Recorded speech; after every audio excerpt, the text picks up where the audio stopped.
ಚಡಪಡಿಕೆ ಮದುವೆ ಎಂಬ ಸಂಭ್ರಮಕ್ಕೆ ಹಸಿರು ಚಪ್ಪರ ಅಂಗಳಕ್ಕೆ ಹೊಸ ಹೊಂಬಾಳೆ ಸ್ವಾಗತಕ್ಕೆ ಬೆಳಗಾನೆ ಇಡಿ ಬಳಗಾನೆ ತಾನೆ ತಂದನ್ನೇ ತಂದನ್ನೇ ಆಡಿದೆ ಸಂಭ್ರಮಕ್ಕೆ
ಸವಿರಾಗ ಎಂದು ನಾನು ಜೊತೆಯಾಗಿರುವೆ ಅನ್ನೋ ನಂಬಿಕೆ ಅನುರಾಗ ಒಂದಾಗೋ ಸಂಧಾನ ಒಮ್ಮತದ ಕಲ್ಯಾಣ ಈ ಬಂಧು ಬಳಗಕ್ಕೆ ಸಡಗರ ಸೋಪಾನ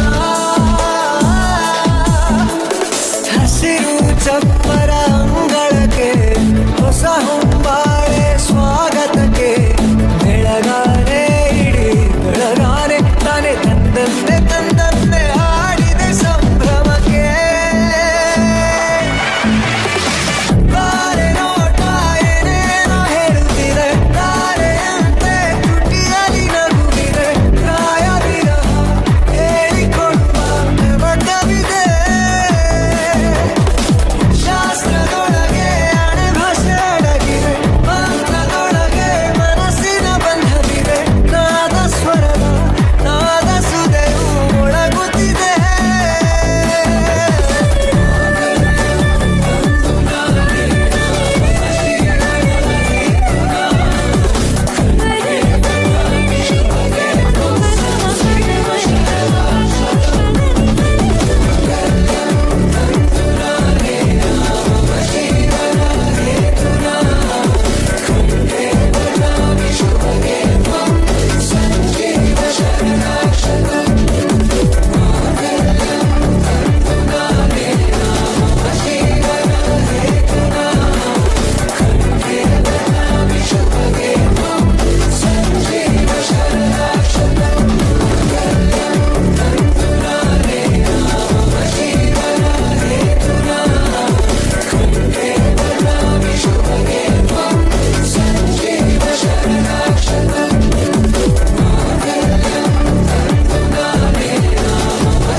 ಕವಿಂ ಕವೀನಾಂ ಬ್ರಹ್ಮಷ್ಟಮಸ್ತಮಂ ಜ್ಯೇಷ್ಠರಾಜಂ ಬ್ರಹ್ಮಣ ಬ್ರಹ್ಮಣಸ್ಪತ ಆನಶ್ರೀದ ಸಾಧನಂ ಸದ್ಯೋ ಜಾತಂ ಪ್ರಪದ್ಯಾಮಿ ಸದ್ಯೋ ಜಾತಾಯ ವೈ ನಮೋ ನಮಃ ಭವೇ ಭವೇ ನಾದಿ ಭವೇ ಭವಸ್ವಮಾನ್ ಭವದ್ಭವಾಯ ನಮಃ.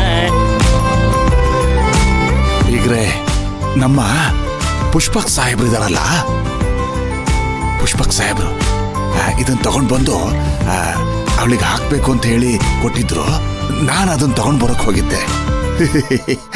ನೋಡಿ ತಗೊಳ್ಳುವ ಹಾಕು.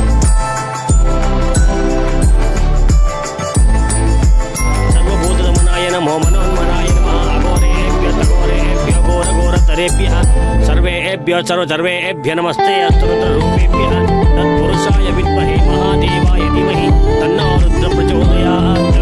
ಈಶಾನ ಸರ್ವವಿದ್ಯಾನಾಂ ಈಶ್ವರ ಸರ್ವಭೂತಾನಾಂ ಬ್ರಹ್ಮಾಧಿಪತಿ ಬ್ರಹ್ಮಣೋಧಿಪತಿ ಬ್ರಹ್ಮ ಶಿವೋ ಮೇ ಅಸ್ತು ಸದಾ ಶಿವೋ.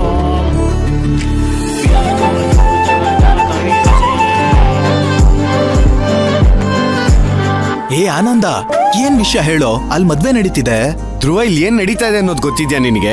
ಅದೇನೇ ಆಗಿರ್ಲಿ, ಮದ್ವೆ ಮುಗಿದ್ಮೇಲೆ ಮಾತಾಡಿದ್ರಾಯ್ತು. ಲೋ, ಮದ್ವೆ ಮುಗಿದ್ಮೇಲೆ ಮಾತಾಡೋದಕ್ಕೆ ಇಲ್ಲೇನಾದ್ರೂ ಉಳಿದಿದ್ರೆ ತಾನೆ? ಅಲ್ಲ, ಸರಿ, ನಿನ್ ಪ್ರಾಬ್ಲಮ್ ಏನು?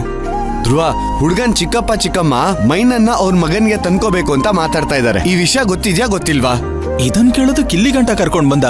ಅಲ್ಲೇ ಕೇಳಿದಿದ್ರೆ ಹೇಳ್ತಿದ್ನಲ್ಲೋ ನನಗ್ ಗೊತ್ತು ಅಂತ.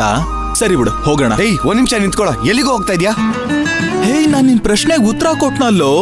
ಇವಾಗ ನಿನ್ಗೇನ್ ಬೇಕು? ನೀನ್ ಉತ್ತರ ಇಟ್ಕೊಂಡು ನೀನ್ ಉಪ್ಪಿನಕಾಯಿ ಹಾಕ್ಲಿ ನಾನಿಲ್ಲಿ. ಇನ್ನೇನ್ ಮಾಡ್ತೀಯಾ? ಧ್ರುವ, ನನಗ್ ಸುಮ್ನೆ ಟೆನ್ಷನ್ ತರಿಸ್ಬೇಡ, ನೀನು ನಗ್ಬೇಡ, ಸುಮ್ನೆ ಇದ್ಬಿಡು. ಅಲ್ಲ ಕಣೋ, ಮೈನಾ ನೀನ್ ಪ್ರೀತಿ ಮಾಡಿರೋ ಹುಡುಗಿ ಕಣೋ.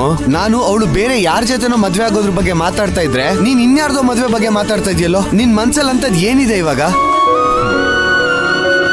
ನನ್ ಮನ್ಸಲ್ಲಿರೋ ಯೋಚನೆ ನಡ್ದೇ ನಡೆಯುತ್ತೆ ಅನ್ನೋ ಕಾನ್ಫಿಡೆನ್ಸ್ ಮೇಲೆ ಈ ತರ ಮಾತಾಡ್ತಿದ್ದೀನ. ಅದ್ಯಾವ ನಂಬಿಕೆ ಮೇಲೆ ನೀನ್ ಇದ್ ನಡ್ದೇ ನಡೆಯುತ್ತೆ ಅಂತ ಮಾತಾಡ್ತೀಯಾ? ಒಂದ್ ವೇಳೆ ಮೈನಾ ಅವ್ರಪ್ಪ ಹುಡುಗ ತುಂಬಾ ಒಳ್ಳೆಯವನು, ಒಳ್ಳೆ ಮನೆತನ, ಅವನು ಕೊಟ್ಟು ಮದ್ವೆ ಮಾಡಿದ್ರೆ ಸಂತೋಷವಾಗಿರ್ತಾಳೆ ಅಂತ ಅವನು ಕೊಟ್ಟು ಮದ್ವೆ ಮಾಡಿದ್ರೆ ಏನ್ ಮಾಡ್ತೀಯಾ? ಮೈನವ್ರಪ್ಪ ಹಾಗೆ ಹೇಳ್ದೆ ಕೇಳ್ದೆ ಒಪ್ಗೆ ಕೊಡಲ್ಲ ಅನ್ನೋ ನಂಬಿಕೆ ಮೇಲೆ ಹೇಳ್ತಾ ಇದ್ದೀನಿ. ಒಂದ್ ವೇಳೆ ಒಪ್ಪಿಗೆ ಕೊಟ್ಬಿಟ್ರು ಅವಾಗ ಏನ್ ಮಾಡ್ತೀಯಾ? ಇದು ಕೂತ್ರ ಕೊಡು. ಏ ಆನಂದ, ನೀನು ನನ್ ಪ್ರೀತಿ ವಿಚಾರಕ್ಕೆ ಇಷ್ಟು ಯೋಚನೆ ಮಾಡ್ತಿದ್ಯಾ ಅಂದ್ಮೇಲೆ ನಾನು ನನ್ ಪ್ರೀತಿ ವಿಚಾರದಲ್ಲಿ ಎಷ್ಟು ಯೋಚನೆ ಮಾಡಿರಲ್ಲ ಹೇಳು. ನೀನು ನೋಡಿದ್ರೆ ಯೋಚನೆ ಮಾಡ್ತಿರೋ ತರ ಕಾಣಿಸ್ತಾ ಇಲ್ಲ. ಯಾರ್ದೋ ನೆಂಟ್ರು ಮದ್ವೆಗೆ ಬಂದು ಜಾಲಿಯಾಗಿ ಓಡಾಡ್ತಿರೋರ್ ತರ ಕಾಣಿಸ್ತಾ ಇದ್ಯಾ. ಧ್ರುವ, ನಗ್ಬೇಡ ನೀನು. ನಾನು ಹೇಳೋದು ನಿನಗೆ ಅರ್ಥ ಆಗ್ತಾ ಇದ್ಯಾ? ಅಲ್ಲ, ನಾನ್ ನಿನ್ಗೆ ಹೇಗೆ ಅರ್ಥ ಮಾಡಿಸ್ಲಿ ಅಂತ ಗೊತ್ತಾಗ್ತಿಲ್ಲ. ನೋಡು, ನಾನು ನಿನ್ಗೆ ಇನ್ನೊಂದು ಸ್ಟ್ರೈಟ್ ಆಗಿ ಒಂದು ಪ್ರಶ್ನೆ ಕೇಳ್ತೀನಿ, ಕೇಳು. ಇವಾಗ ಮೈನಾ ಅವರಪ್ಪ ಎಲ್ರು ಮುಂದೆ ಅವಳನ್ನ ಬೇರೆಯವ್ರು ಕೊಟ್ಟು ಮದ್ವೆ ಮಾಡ್ತೀನಿ ಅಂದ್ರೆ ಅವಾಗ ಏನ್ ಮಾಡ್ತೀಯಾ? ಮೊದ್ಲೇ ಹಳ್ಳಿ ಜನ ಕೊಟ್ಟು ಮಾತು ತಪ್ಪೋದಿಲ್ಲ. ಕರೆಕ್ಟೆ.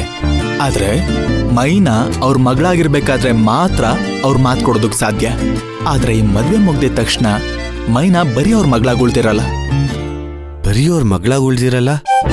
ಓಹ್, ರಾಧನ್ ಮದ್ವೆ ಆದ್ಮೇಲೆ ಮೈನಾ ನೀನ್ ಹೆಂಡತಿ ಆಗ್ಬಿಡ್ತಾಳೆ ಅಂತ ಅನ್ಕೊಂಡಿದ್ಯಾ? ಹೇಗೆ? ಕರೆಕ್ಟ್ ಆಗಿ ಹೇಳ್ದೇನೆ. ನಿಜ. ಏನಂದ್ರೆ? ಏನು ಅಂದ್ರೆ ನೀನ್ ಹೇಳಿದ್ದೆ ಕರೆಕ್ಟ್ ಅಂತ ಹೇಳ್ತಾ ಇದ್ದೀನಿ. ಈ ಮದ್ವೆ ಮುಗ್ದಿದ ತಕ್ಷಣ ಮೈನಾ ನನ್ ಹೆಂಡತಿ ಆಗ್ತಾಳೆ.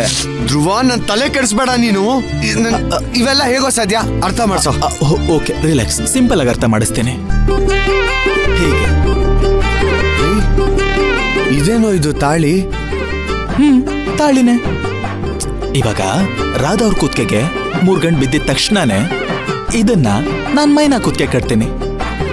ಲೋ, ನೀನೇನು ತಾಳಿನ ಒಳ್ಳೆ ಮಕ್ಕಳು ಬೊಂಬೈ ಮಿಠಾಯಿ ಇಟ್ಕೊಂಡು ಓಡಾಡ್ದಂಗೆ ಕೈಯಲ್ಲಿ ಇಟ್ಕೊಂಡು ಓಡಾಡ್ತಾ ಇದೆಯಲ್ಲೋ?